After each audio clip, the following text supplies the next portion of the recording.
Hey, pussycats and kittens. Welcome to another segment of Pussycat Nation. I'm Ronnie, the head pussycat, and today we're going to talk about the coronavirus and conspiracy theories because me and a few of my pussycat peers had some conversations as to where we think or how we think the virus originated. It should be interesting, and I have a few theories of my own. I actually did some research on this site called www.biospace.com. That's where I got the information that I'm relaying to you. It was a lot of work because I had to sit there and read. And even though reading is fundamental, reading is interesting when it's a topic that you enjoy. But if you're doing it for research purposes, it's a little bit different. But I did learn some things. I educated myself on the difference and the similarities because SARS, coronavirus, and the flu, they all have similar traits or similar symptoms. So, I don't like cracking my knuckles, but I crack my knuckles. Okay, so here we go. Do you realize that 18 years ago, back in 2002, the SARS, which is a severe acute respiratory syndrome, that's what it stands for, came to light to us, to civilians. I don't know how early it came to light for scientists or people who do research on infectious diseases and stuff, but it came to light for us, civilians, back in 2002, which is 18 years ago. SARS is presumably originated from the wet markets in Asia, from I guess the citizens eating horseshoe bats. Horseshoe bats aren't eaten today, but they do eat other bats and other exotic animals that people from up here in the West, normally wouldn't consume. And horseshoe bats, from what I read on the website, they currently use them for research in the labs. SARS wasn't as widespread as the coronavirus because SARS only made it to 26 countries and it infected almost 9,000 people with 774 deaths, give or take. The exact number isn't exactly known. So it wasn't as bad as the coronavirus. I mean, it was bad. Anytime a life is lost due to a virus that we don't have any knowledge on, it's bad. Okay. And also, SARS was the first pandemic of the 21st century, just in case some of you pussycats didn't know that. Because me, the head pussycat, I didn't know that it was the first pandemic of the 21st century. But it was. Okay. Now, I'm turning my page to go to the coronavirus. The coronavirus, also known as COVID-19, is similar to SARS. It's similar to SARS. It has the same symptoms. You have the fever, you have the cough, you have the diarrhea, you have the upper respiratory issues, you have the fatigue, and so forth. Probably lack of appetite and everything also. And with COVID-19, you have all of that. Plus, you have the loss of taste. Your taste buds. You can't really taste or distinguish, I guess, the differences between food because your taste buds is all screwed up, and your sense of smell, I believe, is affected. COVID-19 also has the same symptoms as the flu. So it's like if you feel any of those symptoms, normally we take some NyQuil or some Theraflu or something, or some Tylenol, cold and flu, and we call it a day. But since they do have similar, since the symptoms are similar, just to make sure and be on the safe side, we just, right now, we go to the doctor, to one of the testing sites, or to the doctor, and have them test us so that we could know that we're not walking around with COVID, which is worse than the flu. I've never had the flu. I don't want the flu. And knock on wood, I don't want to catch COVID. And I haven't caught, and I don't want to catch COVID. Even with the states opening up more and more things now. So yeah. But just to let you know, worldwide to date, well, this is worldwide, there is almost 9 million cases for the COVID-19. This is worldwide. And around 500,000 or 500,000 deaths worldwide. Here in the States, we have almost 2.5 million infected and almost 120,000 in deaths. I believe that COVID doesn't really have an age limit, because just like the common cold, anybody can catch it. I feel from children to teenagers, young adults, and of course our elders. They say social distancing is supposed to help, but when you go to Target, Walmart, ShopRite, Trader Joe's, whatever type store you go to, they're not really, it's kind of hard to social distance, because I know I went to Walmart Saturday. Of course, I had my mask on. I always wear my mask. I do not go out because I have underlying health issues, and my health could be compromised, or I think it could be really bad if I did catch it. So the girl, it's funny. The girl was sitting down doing her deep on the tablet, trying to keep tabs on how many people come in. Her coworker, how many people you let her? And she said 643. She said, it's supposed to be 680. She said, I know, I'm still, she's still tallying, well, allowing, how, the people come in. But when you go inside the stores, you're supposed to have your whole face covered.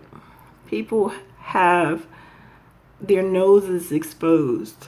So if say if it is in the air, say is airborne, and it is in air.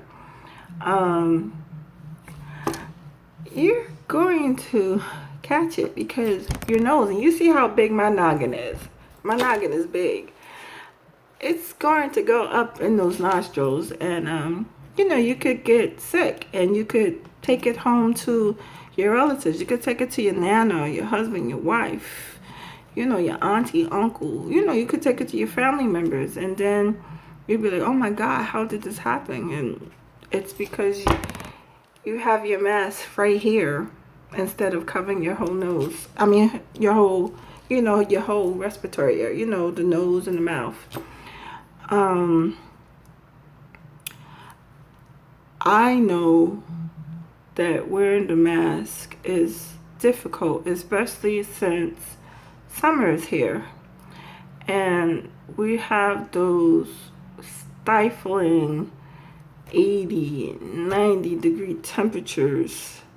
It's hard to breathe. It's hard to breathe in there because I know even if I'm walking, to around the block just to get some fresh air, some sun on my skin, it's difficult to breathe in that. And even though they say that you don't have to wear it outside, to me, just to be on the safe side, I still continue to wear my mask.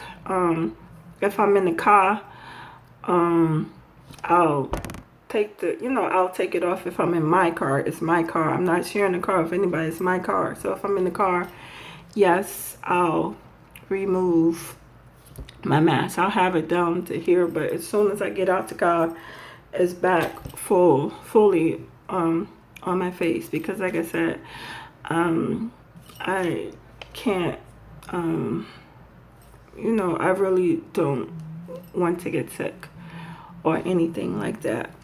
So, yes, SARS, COVID-19, coronavirus, and the flu are very similar. And we need to do our part as civilians or citizens and help not spread it by not wearing the mask or coughing all in the air, because who knows how long that's in the air. And to me, don't cough like this because it's going right through your arm. And don't cough in your hand because it's all over your hand, and some people don't like washing their hands. Some people don't even like using hand sanitizer. I cough inside my shirt. Coughing inside my shirt to me is better than coughing in my arm, because my arm is going through, and at least it's in my shirt. Who's going to go on my shirt? Who's going to touch this region? Nobody but me is going to touch this region. So I'd rather cough in my shirt than cough in my arm, because you know how sometimes you're walking with your kids or with your man or your girl, and they're grabbing your arm, and if you coughed in your arm, that's all on your arm. So you don't want to go through all of that.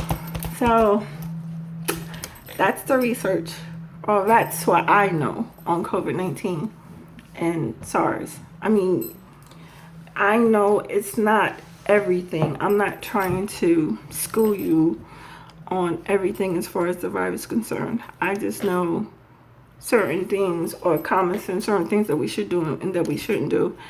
And of course, washing our hands, keeping covered, when we come in from outside, if we're not going back out, take our clothes off and put it in a hamper so that we could wash it. But we just gotta be smart about it, because a lot of states that has opened back up, they do have an increased number of people being infected. So we just have to be smart about it. Okay, now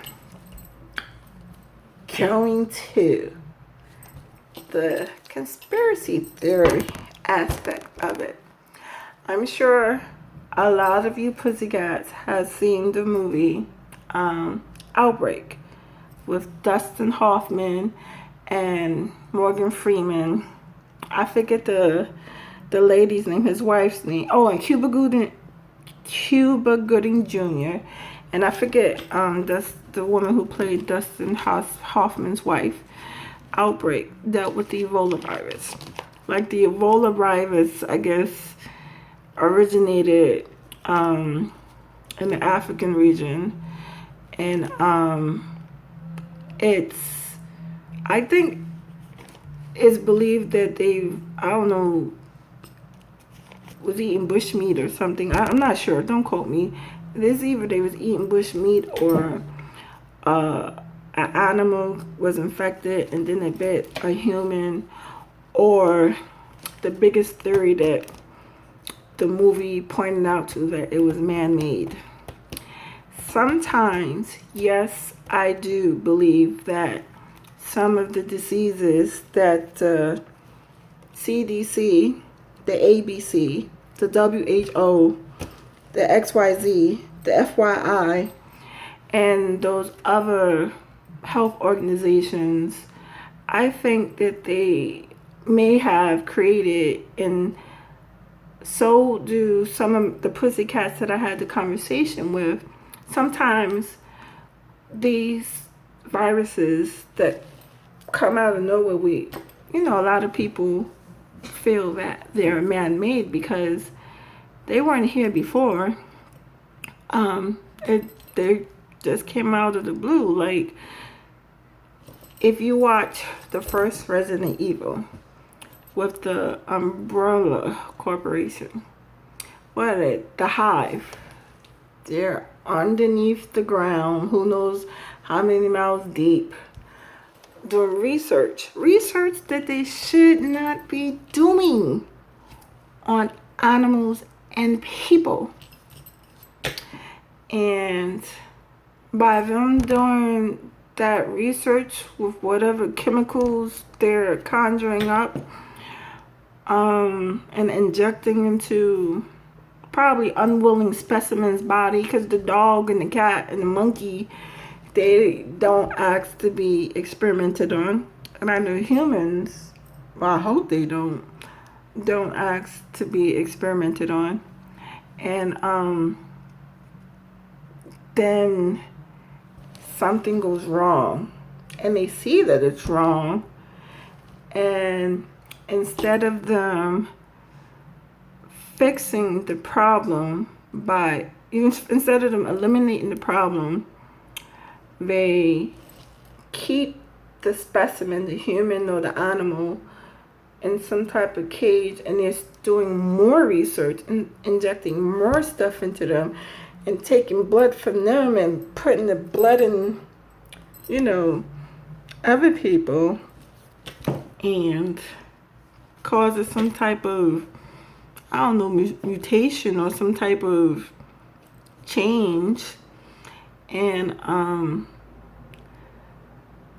somehow, like, they may or they may not have a cure, but they have the virus in these little tube things, and some person, like in Resident Evil, they decide that they want to sneak a little bit out of the laboratory and either sell it on the black market or expose what the laboratory is doing to the world.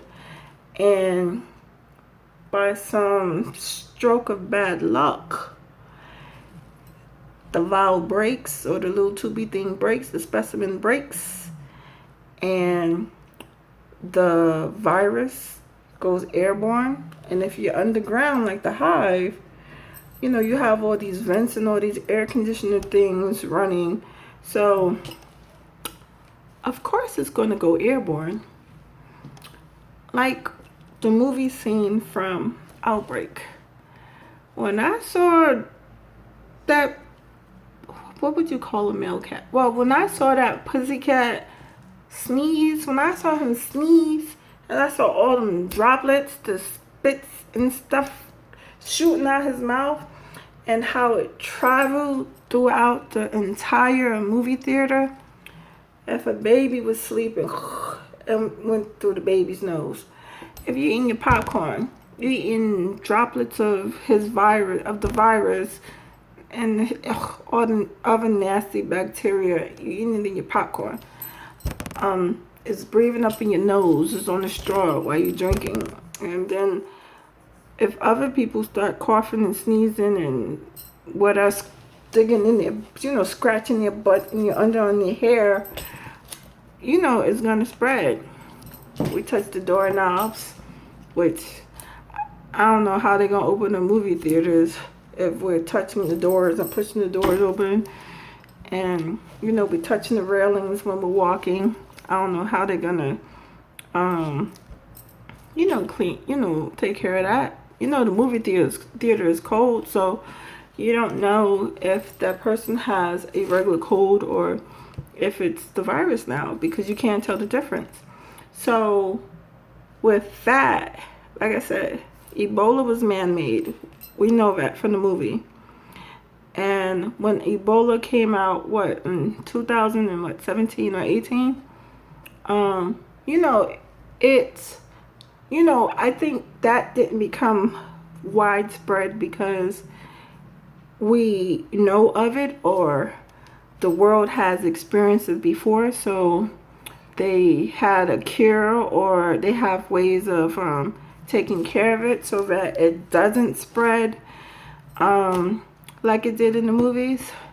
So and like I said, they knew about it, so they had a cure. And even though different strains come up each time there's an outbreak, it's a different strain. And the WHO or the CDC and scientists and the HYZ and the ABC and the FYIs, all of them, they have time to work on it. But something like the coronavirus, I think that hit them unexpectedly. Like maybe a valve broke and then it touched whatever doctors was working on it, and he got infected. He spread the infection and he didn't let anybody know that he was infected or that he was exposed to the infection. Or maybe it's not like in the movies where if you are infected, all these alarms goes off and the doors and stuff get locked so that you can't come out. So maybe, like I said, it's just a conspiracy theory. Maybe that's what happened. Like it got on somebody's, I don't know, lab coat or in their clothes, or they didn't wash their hands after they was testing and it got out. Or maybe when they, because in that region of that part of the world, in that region, they do eat exotic animals. I don't want to try that, or I don't want to eat my dog because my dog is a pet, or I don't want to eat my cat because my cat is a pet. I don't want to eat Stuart Little because Stuart Little is a pet also. I don't want to eat SpongeBob and Patrick. I know that that's probably what some of them are used to eating, but since the virus and everything, I hope they stop it so that something like this won't happen again. Because like I said, SARS happened 18 years ago. That's when it first came to light for us in 2002. Ebola, I think 2017, 2018. And then now 2020, we have the coronavirus. And it's like every decade or two, something new comes out. And probably with the next virus or the next thing that they experiment with, it could be worse than the coronavirus. It could probably take out, half of the world, half of the world's population. And another theory that some of the pussycats had was maybe they was testing to do population control, because maybe somebody feels that there's too many humans on this planet, and that we as humans, we're destroying the planet. Because as you see, there's no trees. You go outside, it's stifling. There's oh my God, there's no trees. Even in some of the parks, there's not, like some of the local parks, there's no trees. Like the playground is just on the black mat, and it's like in the sun. There's no trees to shade it. So the hurricanes, because you notice that we've been having quite a bit of hurricanes within, I said, since Katrina, Sandy, Maria. That's terrible. I don't know all the hurricanes that we had since Katrina. Oh my God, this just tells you I'm not with the.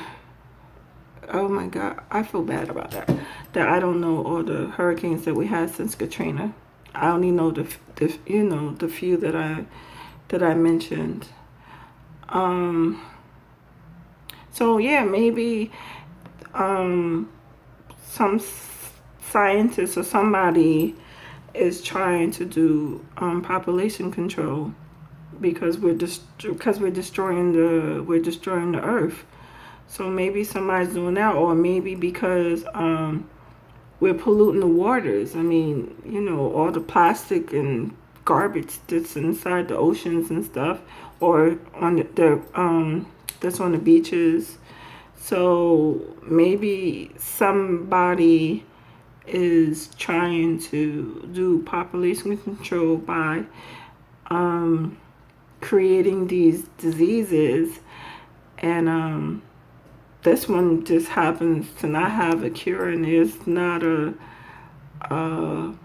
antidote in sight as of yet. As far as I understand, it takes like, I don't know, maybe up to 2 years before you could find an antidote or a cure for a new disease.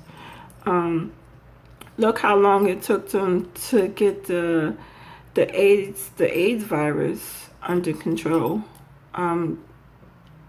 Back in the day, people were dropping like flies because of the AIDS virus. And then now, you take your medication, and you're able to live, unlike back in the day. So yes, that was one of the theories that me and the Pussycats had, was like population control. I told you the first one, which was they were experimenting, and somehow somebody fucked up and it got out by accident, or it could have gotten out on purpose. We don't know, because it's a conspiracy theory. Also, another movie that I think people should watch is Contagion, with Lawrence Fishburne, the guy from Born Supremacy, Matt Damon. Oh my God, I love Matt Damon. I love the Born Supremacy series. So if you watch that, and it's just amazing how the virus just spreads from person to person, or how some people get it and some people don't get it. It's just amazing how it spreads. Of course, Dawn of the Dead, how the military was experimenting with toxic waste, and then somehow, I mean, God forbid that this never happens, and then how, you know, the zombies came about. I don't know. The government likes to experiment, so, you know, I don't know. Could you imagine if we did have a zombie apocalypse, and if the government authority and the authorities are telling you to stay in the house and don't go out, and you got people saying, I want my freedom, or I want to be outside, I have a right to be outside, and then they take their asses out there and then they get eaten by a zombie and they turn into a zombie. So could you imagine if something like that really happened? Again, these are just conspiracy theories. Because you remember when they were cloning, I think, fish and sheep and stuff, they were cloning animals. Are we supposed to clone animals? Could you imagine if they tried to clone people? Or if there's another you or another me somewhere out here? Could you imagine that? And then like one day, you go out somewhere and then suddenly you see somebody who looks just like you. You don't know that person, but they look just like you. Like, how did that person come to be? Again, these are all conspiracy theories. These are all things that, like I said, that me and the Pussycats were talking about. They make interesting topics. They're entertaining, yes, because some of the theories that we come up with is like so far-fetched that it's not, it's too funny to even, you know, to speak of, because like I said, they're conspiracy theories. So just imagine if this really was, you know, if these things really were true, you know, as far as like the Umbrella Corporation, or the people like the movie An Outbreak that invented the Ebola virus. What other movie? I have another one. Train to Busan. Oh my god, that's a great, oh my goodness, that movie was, I thought that movie was awesome. I think I saw it 4 times. I saw it twice in its native language, and then I saw it twice in English. Train to Busan. Another zombie movie that technically wiped out a bunch of people. Kingdom on Netflix. Awesome. Yes, I enjoyed it. I think I watched that one twice.